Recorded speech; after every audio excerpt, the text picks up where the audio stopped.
حاضرین، سابقہ درس سے ہم نے نماز کے مسائل کا آغاز کیا ہے۔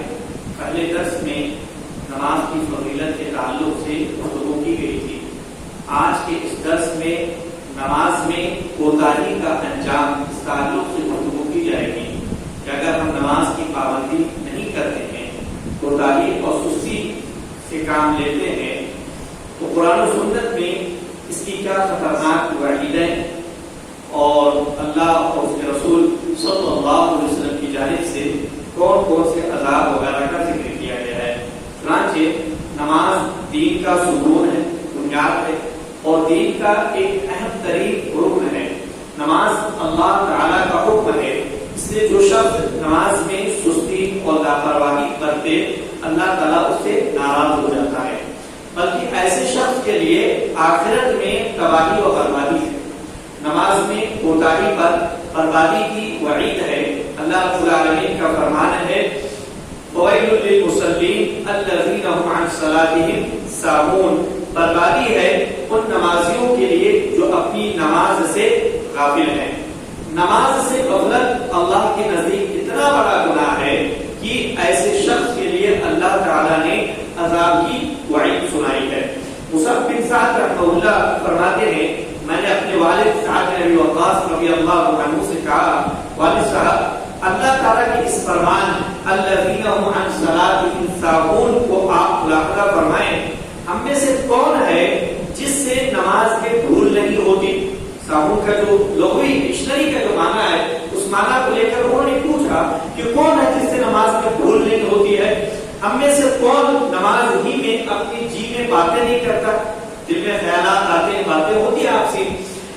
کہتے ہیں انہوں نے فرمایا یہ وہ چیز نہیں، یعنی یہاں پر اس آیت میں یہ وہ چیز نہیں مراد ہے، اس غفلت سے مراد وقت کا ضائع کر دینا ہے کہ آدمی جو ہی فضولیات میں پڑا رہے یہاں تک کہ نماز کا وقت ضائع ہو جائے، نماز کا وقت نکل جائے اور آدمی فضولیات میں پڑا رہے، یہ مراد ہے۔ یعنی نماز میں دھیان بھٹکنا اگرچہ ایک بری بات ہے، لیکن یہاں اس بات پر جہنم کی وعید نہیں سنائی گئی ہے، بلکہ یہ وعید اس شخص کے لیے ہے جو سرے سے نماز ہی کے بارے میں غفلت اور لاپرواہی برتے یہاں تک کہ نماز کا وقت نکل جائے۔ معلوم ہوا کہ نماز میں اتنی تاخیر کرنا کہ وقت نکل جائے بہت بڑا گناہ ہے اور اس گناہ پر جہنم کی وعید سنائی گئی ہے۔ نماز میں کوتاہی کرنا ایسا جرم ہے کہ اس جرم کی وجہ سے انسان اللہ رب العالمین کی مغفرت سے محروم ہو سکتا ہے۔ چنانچہ عبادہ بن صامت رضی اللہ عنہ فرماتے ہیں کہ انہوں نے اللہ کے رسول صلی اللہ علیہ وسلم کو فرماتے سنا، 5 نمازیں ہیں جو اللہ تعالیٰ نے اپنے بندوں پر فرض کی ہیں، بس جو شخص ان نمازوں کو اس طرح ادا کرے کہ انہیں ہلکا سمجھ کر ان میں سے کچھ ضائع نہ کرے۔ یہ معمولی ہے، جیسے بہت سارے افراد کہتے ہیں کہ معمولی عمل سمجھتے ہیں اور انہیں جو ہے چھوڑ دیتے ہیں یا وقت پر ادا نہیں کرتے ہیں۔ تو اگر کوئی شخص ایسا نہیں کرتا ہے تو اللہ رب العالمین کے یہاں اس کے لیے عہد یعنی وعدہ ہے کہ وہ اسے ضرور جنت میں داخل کرے گا، لیکن جو شخص ان نمازوں کا اہتمام ہی نہیں کرتا ہے تو اللہ کے یہاں اس کے لیے کوئی وعدہ نہیں ہے، بلکہ اللہ کو اختیار ہے، چاہے تو اسے عذاب دے، جہنم میں ڈال دے، اور چاہے تو معاف فرما دے۔ اس حدیث سے معلوم ہوا کہ جنت کا وعدہ اسی شخص کے لیے ہے جو 5 نمازوں کو اچھی طرح ادا کرے، لیکن جو شخص ان نمازوں کی ادائیگی میں کوتاہی کرے یا پھر سرے سے نمازیں ہی چھوڑ دے تو اس کے لیے جنت کی کوئی گارنٹی نہیں ہے، کوئی ضمانت نہیں ہے۔ ایسے شخص کا معاملہ اللہ رب العالمین کی مشیت کے تحت ہے، چاہے تو معاف فرما دے اور چاہے تو سزا سے دوچار کرے۔ اسی طریقے سے نماز میں بیجا تاخیر کرنا یہ منافقین کی علامت ہے۔ تاخیر کرنا، بیٹھے رہنا، وقت پر نہ پہنچنا یہ منافقین کی علامت ہے۔ انس بن مالک رضی اللہ عنہ سے مروی ہے کہ اللہ کے رسول صلی اللہ علیہ وسلم نے فرمایا یہ منافق کی نماز ہے کہ بیٹھا سورج کو تکتا رہے، وقت دیکھتا رہے، ارے ابھی ٹائم باقی، ابھی ٹائم باقی۔ تو جیسے منافق کرتی ہے اور کفار ہے تو سورج کو دیکھتے رہتے ہیں، ارے ابھی ڈوبا نہیں، ابھی باقی ہے، یہاں تک کہ جب سورج شیطان کے دونوں سینگوں کے درمیان پہنچ جاتا ہے، یعنی غروب ہونے لگتا ہے، ڈوبنے لگتا ہے، تو پھر نماز کے لیے کھڑا ہو جاتا ہے اور کوے کی طرح 4 ٹھمکے لگاتا ہے. کوے کی طرح جلدی جلدی 4 رکعت پڑھ لیا، یعنی جلدی جلدی عصر کی 4 رکعتیں پڑھ لیتا ہے اور اس نماز میں وہ اللہ کو کبھی یاد کرتا ہے. پڑھ رہا ہے جلدی جلدی، اس میں اللہ کو کبھی یاد کرتا ہے. صحیح مسلم کی روایت ہے. لہذا اس حدیث سے معلوم ہوتا ہے کہ نماز کو ٹالتے رہنا، کہ ابھی وقت ہے ابھی وقت ہے، بعض لوگ جیسے کرتے ہیں اور اسے ایک بوجھ سمجھ کر آخری وقت میں کسی طرح ادا کر دینا، ایک مجبور، یہ منافقین کی علامت ہے. گھروں میں عورتوں کا بھی معاملہ ایسا ہی رہتا ہے کہ عورتیں مرد کو مسجد آ جانے کی ایک وقت متعین ہے، لیکن عورتوں کے تعلق سے یہ بات زیادہ طبعی فکریہ رہتی ہے کہ وہ سمجھتی ہیں کہ یہاں سے یہاں تک وقت ہے اور وہ ٹالتے رہتے ہیں، ابھی وقت باقی ہے ابھی وقت باقی ہے. اس طریقے سے ہوتا ایسا ہے کہ وقت نماز کا نکل جاتا ہے.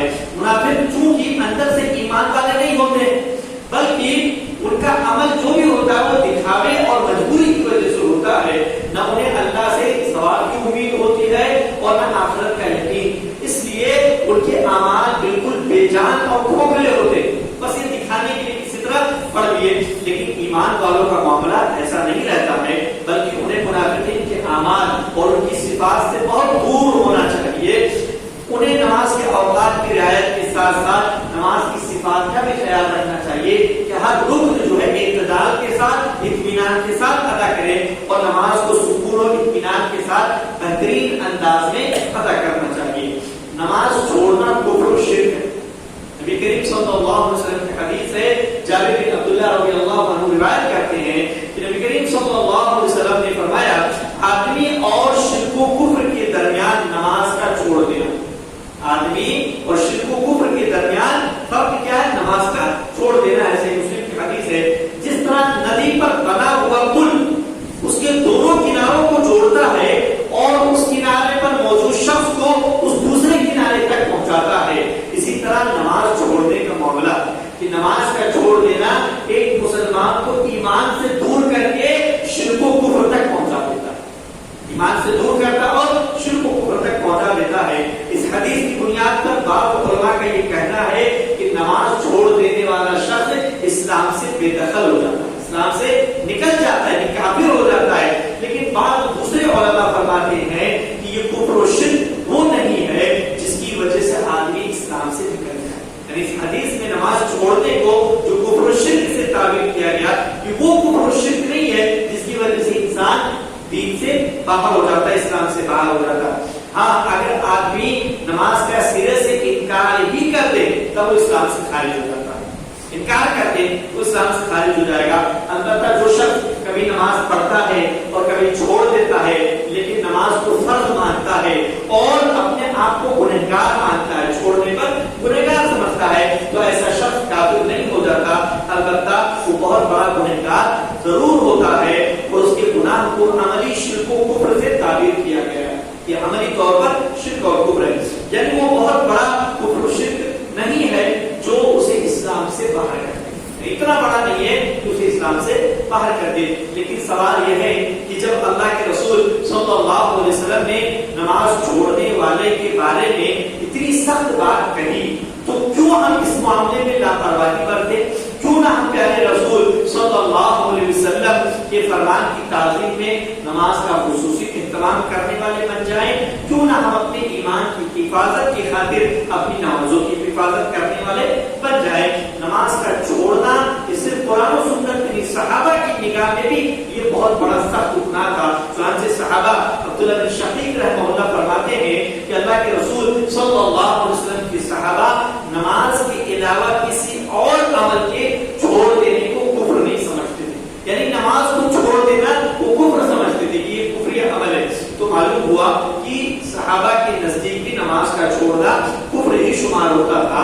بس ایک مسلمان کو چاہیے کہ وہ اپنے کام کاج میں کتنا ہی مصروف کیوں نہ ہو، لیکن نماز کا جب وقت ہو جائے تو اس وقت کو ہرگز نہ بھولے، نہ چھوڑے، بلکہ ہر دن پابندی کے ساتھ 5 نمازیں ادا کرتا رہے، کیونکہ نماز کی حفاظت میں ایمان کی حفاظت ہے. اسی طرح بلا عذر جماعت چھوڑنے کا بہت بڑا نقصان.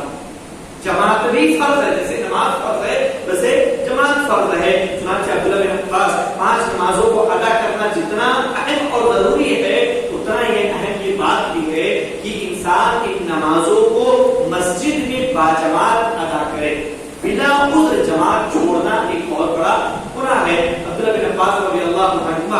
روایت ہے کہ نبی کریم صلی اللہ علیہ وسلم نے فرمایا جو شخص اذان سنے اور نماز کو نہ آئے اس کی نماز ہی نہیں. اذان سنے اور نماز کو نہ آئے اس کی نماز ہی نہیں، مگر یہ کہ اس کے پاس آنے کے لیے نہ آنے کے لیے کوئی شرعی عذر موجود ہو. مسجد نہیں آیا کوئی شرعی عذر ہے، میں اتنا بیمار ہے کہ نہیں آ سکتا مسجد، تو شریعت اس کو معاف کرتی ہے. لیکن بغیر عذر نہ آنا ایک بہت بڑا جرم ہے. تو اس سے معلوم ہوتا ہے کہ باجماعت نماز ادا کرنا فرض ہے اور جماعت کا چھوڑ دینا نماز کی قبولیت میں رکاوٹ.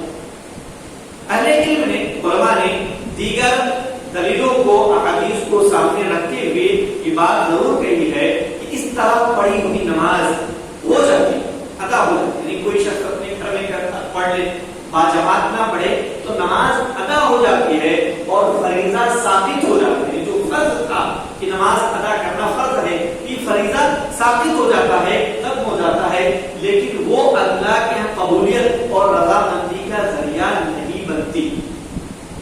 اس پر ثواب جو ملنا ہے اور اس عمل سے اللہ جو راضی ہو جائے وہ نہیں ہو پاتا. اس لیے بلا عذر جماعت نہیں چھوڑنی چاہیے بلکہ پانچوں نمازیں باجماعت ہی ادا کرنی چاہیے. اسی طریقے سے نماز میں اخلاص بہت ضروری ہے.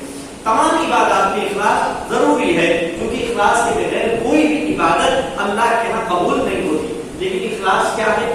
اخلاص یہ ہے کہ آدمی جو نیکی کرے، جو عبادت کرے وہ صرف اور صرف اللہ کی رضا اور اس کی طرف سے ملنے والے اجر و ثواب کے لیے کرے. وہ آخرت میں اللہ کی طرف سے ملنے والے اجر و ثواب کی خاطر کرے، انعام کی خاطر کرے، دکھاوے اور تعریف کے لیے نہ کرے کہ لوگ اس کو نمازی کہیں، لوگ اس کو نیکی کرنے والا کہیں، صدقہ کرنے والا کہیں. نہ ہی محض دنیاوی فائدے کے لیے نیکی کرے کہ اس عمل کو کرنے سے دنیا کے کچھ فائدے ملتے تو آدمی کی نیت ہو کہ مجھے دنیا کے فائدے مل جائیں. جیسے یہ ہوگا کہ نماز پڑھنے سے آدمی تندرست رہتا ہے، روزہ رکھنے سے آدمی بیمار نہیں ہوتا ہے، تو آدمی اس نیت سے دنیا کے جو فائدے ہیں ان کو حاصل کرنے کے لیے اس کی نیت اور ارادے سے یہ نیک عمل کرے تو یہ بھی قبول نہیں ہے.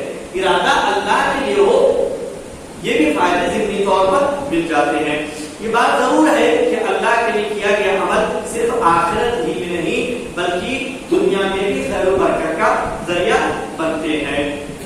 اور تمام عبادات اللہ کے لیے خاص ہے. کوئی بھی عبادت ہم کسی اور کے لیے نہیں کر سکتے.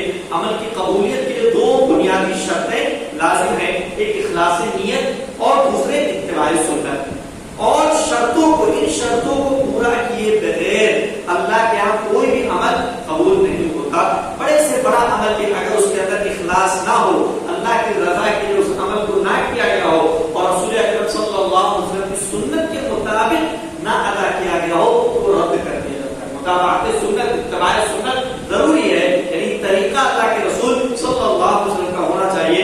اللہ تعالیٰ نے فرمایا کہ قل انما انا بشر مثلكم يوحى الي انما الهكم اله واحد فمن كان يرجو لقاء ربه فليعمل عملا صالحا ولا يشرك بعبادت ربه احدا. اے نبی آپ فرما دیجئے میں تمہاری طرح ایک بشر ہوں، انسان ہوں، میری طرف یہ وحی کی جاتی ہے کہ تمہارا معبود تو بس ایک معبود ہے. لہذا جو شخص آخرت میں اپنے رب سے ملاقات کی امید رکھتا ہو اسے چاہیے کہ وہ نیک عمل کرتا رہے اور اپنے رب کی عبادت میں کسی کو بھی شریک نہ کرے. قرآن مجید میں اللہ رب العالمین نے اس آیت میں صاف صاف اعلان کر دیا کہ آخرت کی کامیابی کے لیے ضروری ہے کہ بندے کا ہر عمل اخلاص سے پاک ہو، اللہ کی عبادت میں کسی اور کو شریک نہ کرتا ہو. دکھاوے کی نمازیں پڑھنا یہ منافقین کی علامت ہے. اخلاص عمل کو خالص کرنا یہ مومن کی صفت ہے اور ریاکاری کرنا، دکھاوا کرنا یہ منافق کی علامت ہے. ایک مومن صرف اللہ اور صرف اللہ کے لیے عمل کرتا ہے، لیکن ایک منافق ہر لوگوں کو دکھانے کے لیے عمل کرتا ہے. کوئی بھی عمل کرتا ہے اس کا مقصد ہوتا ہے لوگ اس کی اس پر تعریف کریں. اللہ رب العالمین نے منافقین کے تعلق سے فرمایا ان المنافقین یخادعون اللہ وهو خادعهم وَإِذَا قَامُوا إِلَى الصَّلَاةِ قَامُوا كُسَالَىٰ يُرَاءُونَ النَّاسَ وَلَا يَذْكُرُونَ اللَّهَ إِلَّا قَلِيلًا. کہ منافقین اپنے گمان میں، ان کے اپنے خیال میں کہ اللہ کو دھوکہ دے رہے ہیں، حالانکہ وہ جو ہے اسی نے انہیں دھوکے میں مبتلا کر رکھا ہے، اللہ کے دھوکے میں ڈالتا ہے. ان کا حال یہ ہے کہ جب وہ نماز کے لیے کھڑے ہوتے ہیں تو کاہلی کے ساتھ لوگوں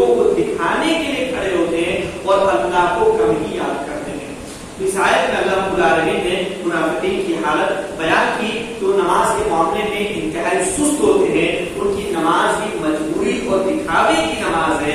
یہی وجہ ہے کہ وہ نماز کو بوجھ سمجھ کر سستی اور کاہلی سے ادا کرتے ہیں. ان کی نماز کا مقصد اللہ کو راضی کرنا نہیں ہوتا ہے، بلکہ لوگوں کے سامنے اپنے آپ کو مسلمان اور نمازی ثابت کرنا ہوتا ہے. اللہ کے لیے نماز پڑھنا تو دور، وہ اپنی نماز میں اللہ کو یاد بھی نہیں کرتے، اور ان کا یاد کرنا بھی برائے نام ہوتا ہے کہ انہوں نے اللہ کو یاد کیا. ایک مسلمان کو منافق کی طرح نہیں ہونا چاہیے، بلکہ اسے اللہ کی عبادت خوشدلی سے راضی ہو کر اللہ کو راضی کرنے کے لیے اور اس کا قرب پانے کے لیے کرنا چاہیے. بہت سے بچے محض ماں باپ کے ڈر سے مجبوری میں نماز پڑھ لیتے ہیں، لیکن دل میں نماز کی نہ کوئی رغبت ہوتی ہے اور نہ اس میں کوئی دھیان ہوتا ہے. ان کا حال یہ ہوتا ہے کہ اگر ماں باپ کا ڈر اور ان کی نگرانی نہ ہو تو وہ نماز بھی نہ پڑھے. یہ بڑی بدقسمتی کی بات ہے. ایک مسلمان کو منافق کی طرح نہیں ہونا چاہیے کہ وہ اللہ کی عبادت بھی لوگوں سے ڈر کر اور لوگوں سے ڈر کر ادا کرے، وہ اللہ سے زیادہ لوگوں سے ڈرنے والا بن جائے. ایسا نہیں ہونا چاہیے. ریاکاروں کے لیے جو ریاکاری کرتے ہوئے کوئی عمل کرتے ہیں اس میں ریاکاری کرتے ہیں، ایسے لوگوں کے لیے تباہی و بربادی ہے.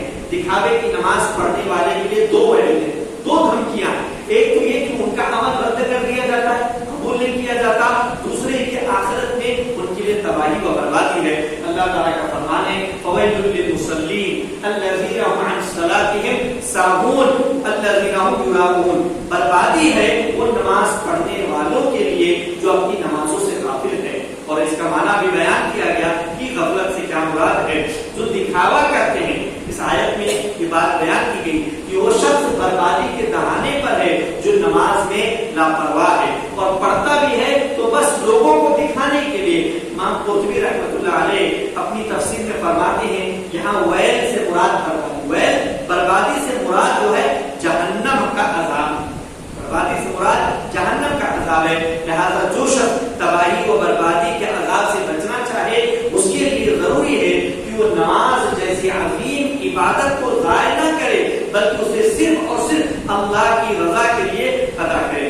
اسی طرح ریاکاری دجال کے فتنے سے بھی خطرناک ہے. دجال کا فتنہ آخرت میں آئے گا، قیامت سے پہلے دجال کا فتنہ آئے گا، لیکن دجال کے فتنے سے بڑا اور خطرناک فتنہ جو ہے وہ کیا ہے؟ ریاکاری کا فتنہ ہے. ابو سعید خدری رضی اللہ تعالیٰ عنہ فرماتے ہیں کہ اللہ کے رسول اپنے کمرے سے نکل کر ہمارے پاس تشریف لائے. ہم لوگ اس وقت آپس میں دجال مسیح کا تذکرہ کر رہے تھے. اللہ کے رسول صلی اللہ علیہ وسلم نے فرمایا کیا میں تمہیں نہ بتاؤں کہ مجھے تم پر دجال مسیح سے بھی زیادہ کس چیز کا خوف ہے؟ ہم نے کہا ضرور بتائیں. تو آپ نے فرمایا شرک خفی کا، کہ آدمی نماز کے لیے کھڑا ہو پھر اپنی نماز کو اس لیے اچھا بنائے کہ کوئی شخص اسے دیکھ رہا ہے، اس لیے اچھے سے پڑھنے لگے کہ کوئی اسے دیکھ رہا ہے. اس حدیث سے معلوم ہوتا ہے کہ ریاکاری دکھاوا شرک ہے، جو کہ سب سے بڑا گناہ، شرک سب سے بڑا گناہ ہے. حدیث میں اسے شرک خفی کہا گیا، یعنی شرک اصغر یعنی چھپا ہوا شرک. اسے چھپا ہوا شرک اس لیے کہا گیا کہ کیونکہ نماز میں ریاکاری کرنے والا شخص لوگوں کی نگاہ میں تو اللہ کی عبادت کر رہا ہوتا ہے، کسی اور کو کیا معلوم وہ ریاکاری کر رہا ہے، لیکن حقیقت میں وہ اللہ کی بجائے کسی اور کے نزدیک اپنا مقام بنانے میں لگا ہوتا ہے کہ فلاں اس کو اچھا سمجھے، فلاں دیکھ لے کہ میں بھی نماز پڑھتا ہوں. وہ اللہ کی تعریف کے بجائے لوگوں کی تعریف کی چاہت رکھتا ہے کہ لوگ میری تعریف کریں. وہ اللہ کی رضا کی بجائے لوگوں کی رضامندی کا تعلق ہوتا ہے کہ لوگ اس کو دیکھ کر خوش ہوں، اور یہ عمل شرک ہے.